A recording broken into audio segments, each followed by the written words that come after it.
Estamos de volta com mais um tema para debate. Em depoimento à CPI do crime organizado, o presidente do Banco Central, Gabriel Galípolo, pediu a aprovação da PEC que dá autonomia total à autarquia. Vamos ouvir. Desde a minha sabatina, eu fui mudando o pedido, viu, senador? Eu pedi apoio de início, pedi ajuda, peço socorro. Tem um projeto que está aqui dentro da casa há bastante tempo, que é o projeto da PEC, do Banco Central, que nos faz equiparar ao que é o arcabouço legal institucional dos bancos centrais do resto do mundo. Às vezes a palavra autonomia ela é mal vendida ou mal compreendida. De maneira nenhuma o Banco Central quer se eximir da responsabilidade de prestar contas sobre qualquer centavo que for gasto ao Banco Central. Quanto mais instituições tiver para o Banco Central prestar conta, melhor para o Banco Central. O Banco Central quer toda observância pública e transparência sobre o que o Banco Central possa vir a gastar.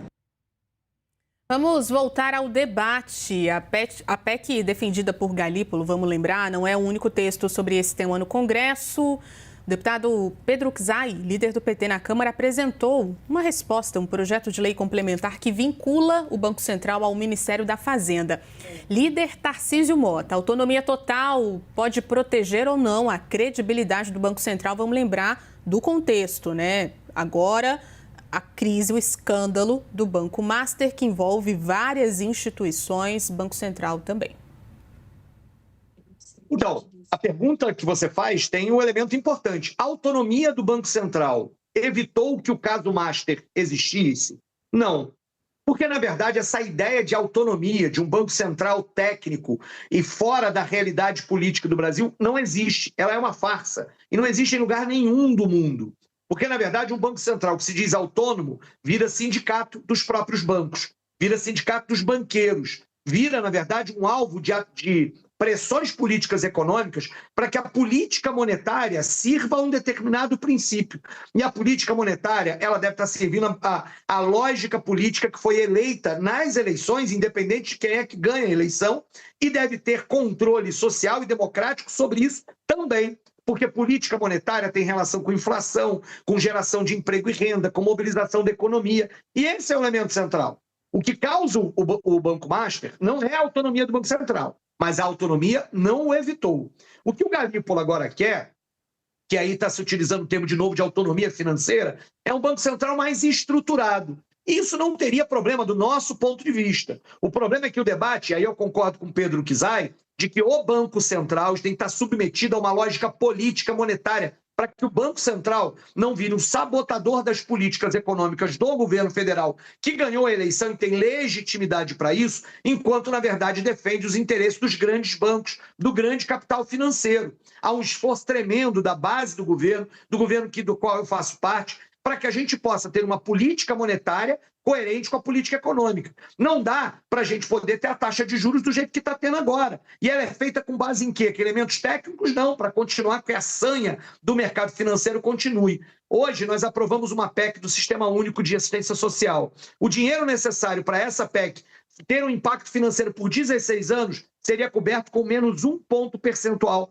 na taxa Selic. Significa claramente que taxa de juros e o controle da política monetária brasileira deve estar submetido, sim, às decisões democráticas do próprio povo brasileiro. A autonomia é uma farsa. Agora, um Banco Central estruturado precisa ser. E aí o problema é a palavra autonomia financeira para estruturar o Banco Central. Nós queremos técnicos, concurso público, gente capacitada no Banco Central, chamando o concurso público, mas nós queremos que esse Banco Central ele tenha a possibilidade que a gente tenha controle social e democrático sobre ele.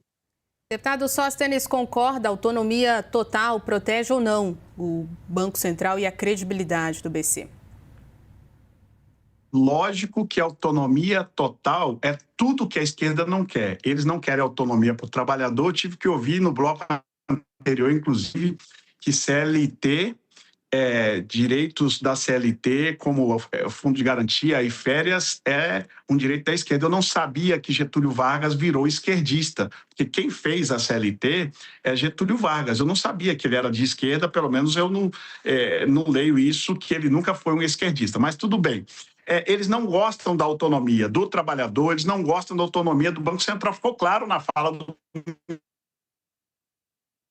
Porque, lamentavelmente, quando a esquerda governa, eles não querem dar autonomia a nada, porque eles querem o Estado controlando tudo e todos, inclusive o Banco Central. Ora, o ex-presidente Bolsonaro governou o país e a taxa Selic, se o Tarcísio for ver, e se você que nos assiste de casa quiser, não acredite no que eu estou falando, não.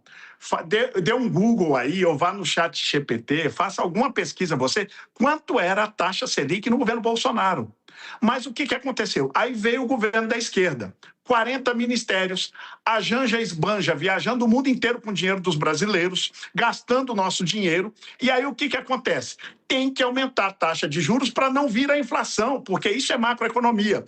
Se nós não tivéssemos um Banco Central autônomo, sabe o que iam fazer? Iam abaixar a taxa de juros na marra, porque é isso que a esquerda sempre fez na economia, abaixar na marra, não estavam nem aí para a inflação, porque a inflação parece que não prejudica os mais pobres, é o mais prejudicado quando tem inflação, iam abaixar na marra. Sabe por que não abaixaram agora? E nós estamos vendo com a maior taxa de juros da história, 14,75%, o que é uma vergonha. O governo da esquerda tinha que ter uma vergonha de dar tanto dinheiro para banqueiro, porque quem ganha com essa taxa Selic é banqueiro. E estão ganhando no governo da esquerda, não foi no governo do presidente Bolsonaro, que teve as menores taxas dos últimos 4 presidentes da República.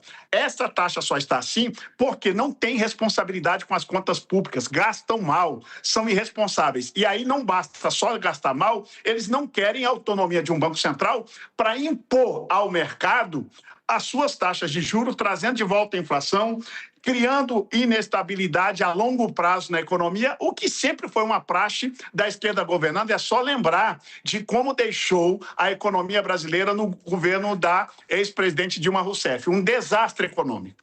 A gente tem um minutinho final para cada um. Deputado Tarcísio Mota, entrega o tempo para o senhor. Tem todas as provocações do deputado Sóstenes. Olha, eu acho que o Sóstenes faltou aula de história para entender, não que Getúlio Vargas era comunista, mas que foram as greves, o movimento social dos trabalhadores ao longo dos anos 20, 30 e depois 40, 50 e 60 que conquistaram na marra os direitos trabalhistas. E que hoje o que a direita quer, chamando de modernidade, é que o trabalhador continue preso. Agora é um algoritmo, agora é um patrão algorítmico, porque inclusive no próprio debate da regulamentação dos trabalhadores de UPP, dos APPs, não querem garantir o mínimo de direito para esses trabalhadores. E agora, olha, eu acho impressionante. A gente está querendo dizer que o dinheiro que vai para os banqueiros, o sistema da dívida, o 1 trilhão que vai para o sistema da dívida, tem que parar essa sanha. Isso também é discurso e sempre foi da esquerda. E quem não deixa, essa galera do centrão e da direita, que sempre teve por aí, mamando nessas tetas do mercado financeiro, que sempre sobreviveu com juros altos. E é por isso que o Banco Central não pode ser um sindicato dos banqueiros e temos que baixar a taxa de juros. Deputado Sóstenes, ao mesmo tempo. Que bom que ele realmente concordou comigo.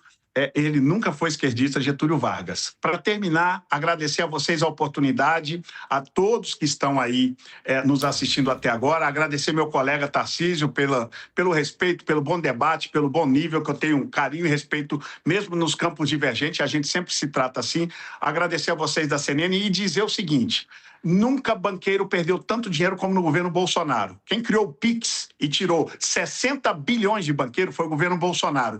Quem teve taxa de juros baixo, que deixou o trabalhador brasileiro ter crédito baixo, foi o governo Bolsonaro. Veio Lula, 15% chegou a taxa Selic. Hoje está 14,75, 14,50.